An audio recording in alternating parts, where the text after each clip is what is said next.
भारत पाकिस्तान के सामने बेबस हो चुका है। पाकिस्तान ने चुन चुन के भारतीय तैयारे तबाह किए। भारतीय तज्जियाकार की मोदी और राजनाथ सिंह को खरी खरी। भारतीय फौज ने पाक आर्मी के सामने घुटने टेक दिए। और ये सबूत जब आप सुनेंगे, वो गांव का किसान सुनेगा तो वो रो पड़ेगा। वो कहेगा कि मेरे बेटे की शहादत इन्होंने 13 महीने क्यों छुपाई। यानी जो बाहर से खबरें मिल रही थी कि हमारे कुछ जहाज गिरे हैं, हमारे सैनिक शहीद हुए हैं, वो सही बात थी। आज ये खबर छपी, सबसे पहले मीनू जी उस खबर पर ले चलूंगा। ये खबर है, इस खबर में लिखा है कि ऑपरेशन सिंदूर में शहीद हुए थे 6 भारतीय जवान, पहली बार सामने आए नाम। अब तो उनकी अस्थियां भी नहीं बची होंगी, अब तो हम उन्हें श्रद्धांजलि भी नहीं दे सकते, हम उनके सम्मान में उन्हें अंतिम सलामी भी नहीं दे सकते। 13 महीने तक इस देश को गुमराही के दौर में क्यों रखा गया? सोचिए, विचार कीजिए। शर्म तो तब आई जब देखते ही देखते फिर राजनाथ सिंह का एक लोकसभा का वक्तव्य वायरल हो गया। क्यों बोले? मैं उस वक्तव्य को सुनाऊं, फिर मीनू जी आपके पास आऊं, आपकी इजाजत हो तो। आपको प्रश्न पूछना है तो यह पूछिए कि इस ऑपरेशन में क्या हमारे जाबाज सैनिकों को कोई क्षति हुई है? तो उसका उत्तर है नहीं। अध्यक्ष महोदय, कितनी बेशर्मी से जवाब दिया गया है।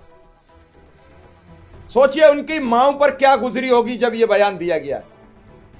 जिस मां ने 9 महीने अपनी कोख में रखकर उस बेटे को जन्म दिया, जो कफन में लिपटकर घर लौटा, क्या बीत रही होगी आज उन पर। शिव कुमार जी, एक शेर है, मुझे शायर का नाम तो याद नहीं है, उसने बोला था वो झूठ बोल रहा था कुछ इस सलीके से कि मैं एतबार ना करता तो क्या करता।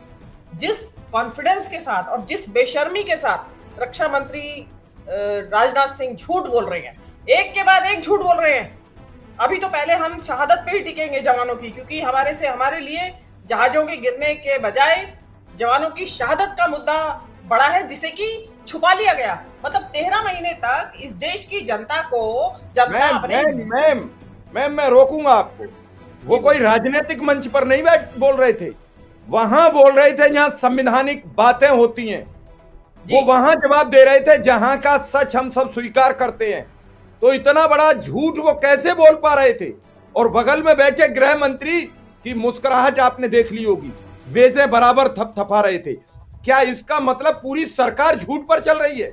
मैंने अपनी बात आई तो मैंने बोल दिया जी, पूरी सरकार झूठ पे और बेशर्मी अख्तियार किए हुए है। वो जो यहाँ बैठे हुए जो सत्ता पक्ष के सांसद है, जिस कदम मेजे थपथपा रहे हैं कि कोई हमारे सैनिकों की हानि हुई या नहीं, तो उसका जवाब है नहीं। और वो चिल्ला के पड़ते और आज उनको शर्म आ रही है या नहीं? शहीदों के प्रति जो तुमने इतना अपमान किया है उनका, उससे शर्मसार होके इस्तीफा दे दो। मूर्खों, बेशर्मो, इस्तीफा दे दो।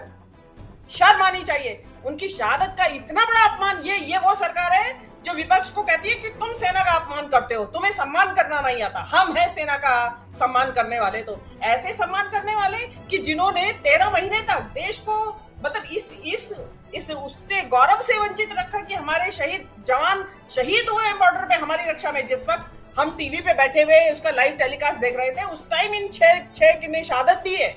शिव कुमार जी, हमें शर्म से झुक जाना चाहिए सिर, कि हमें पता नहीं था। हम समय पे हमें उनकी परिवारों के साथ जब खड़ा होना था और जब हमें उन्हें श्रद्धांजलि देनी थी, उस वक्त हमारे सामने ये झूठ परोसा गया। और झूठ, इतना बड़ा झूठ। रक्षा मंत्री कोई अपनी तरफ से तो बोल नहीं रहे हैं, उनको तो जो प्रधानमंत्री ने जो अप्रूवल दी होगी वो बोल रहे होंगे। उसमें आपने इतना बड़ा झूठ, और आज उन्हीं 6 शहीदों के नाम आपके पास थे और वो आप आज दर्ज करा रहे हैं राष्ट्रीय युद्ध स्मारक में।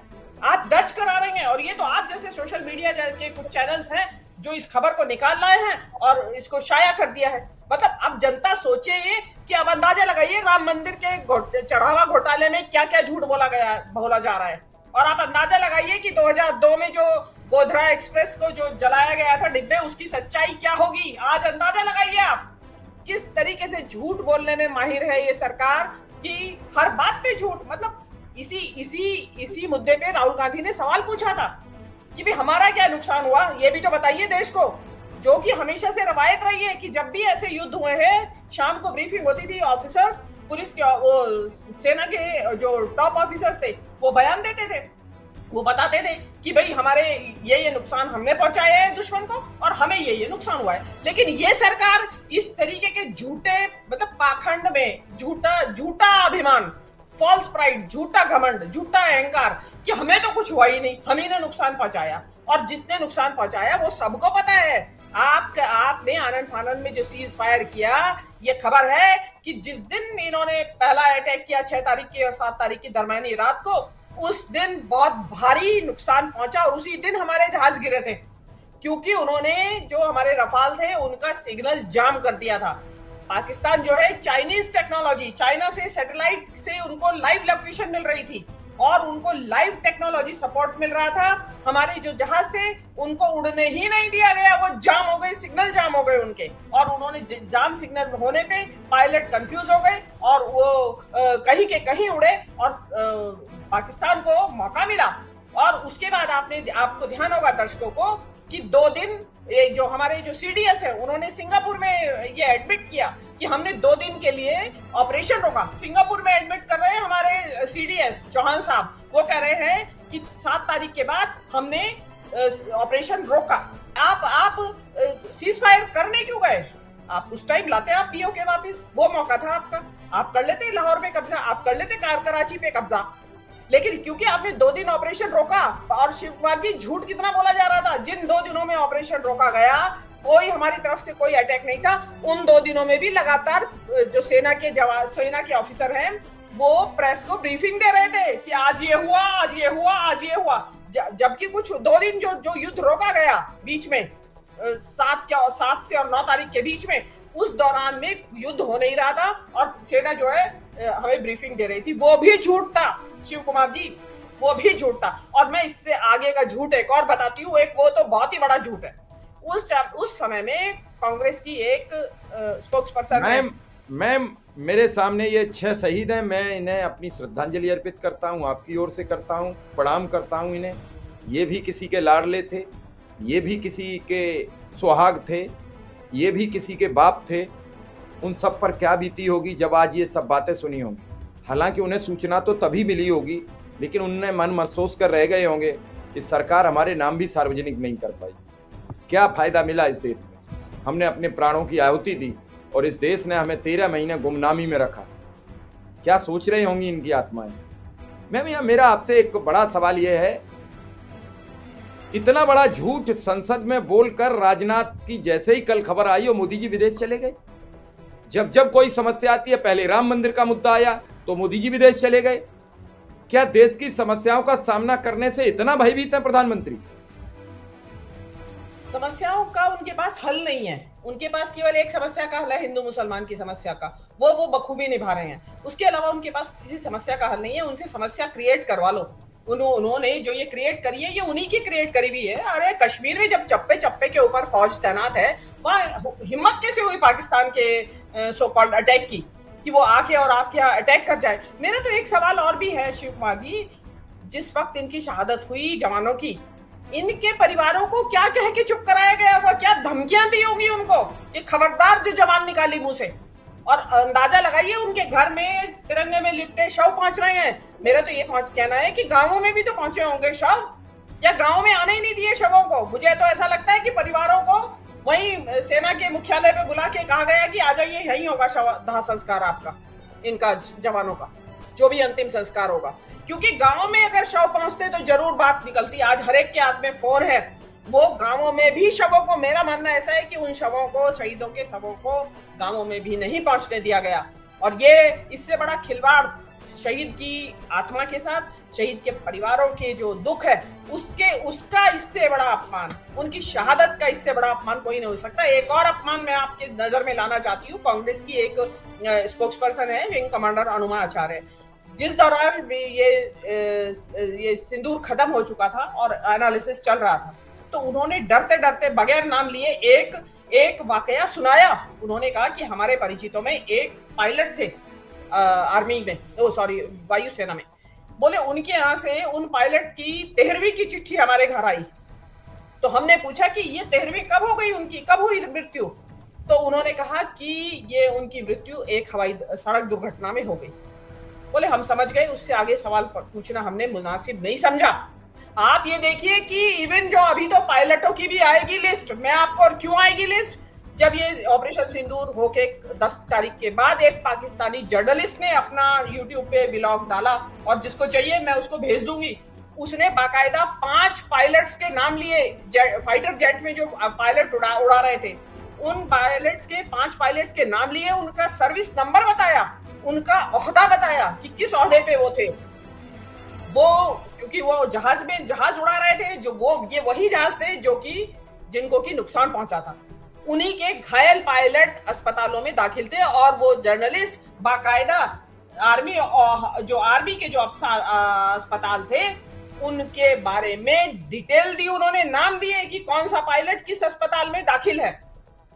आपको पता है कि कौन पायलट, 5 पायलट मरे भी हैं। आपको देखिएगा धीरे से, आज से 6 महीने बाद इन 6 पायलटों, आप मेरी याद रखिएगा शिव कुमार जी, और मेरे पास वो वीडियो है। मैं अभी, क्योंकि मैंने जब वो बोला था तो वो वीडियो वायरल हुआ था, मैंने कौन से चैनल पे बोला, तो उसमें मैंने बताया कि ऐसे ऐसे पाकिस्तानी जर्नलिस्ट ये बात कह रहे हैं। उस वक्त क्योंकि वो इतना कठिन समय था शिव कुमार जी, क्योंकि आप बोले नहीं, आपने मुंह खोला नहीं, और आप देशद्रोही साबित हुए, आपके ऊपर मुकदमा कायम हो जाएगा।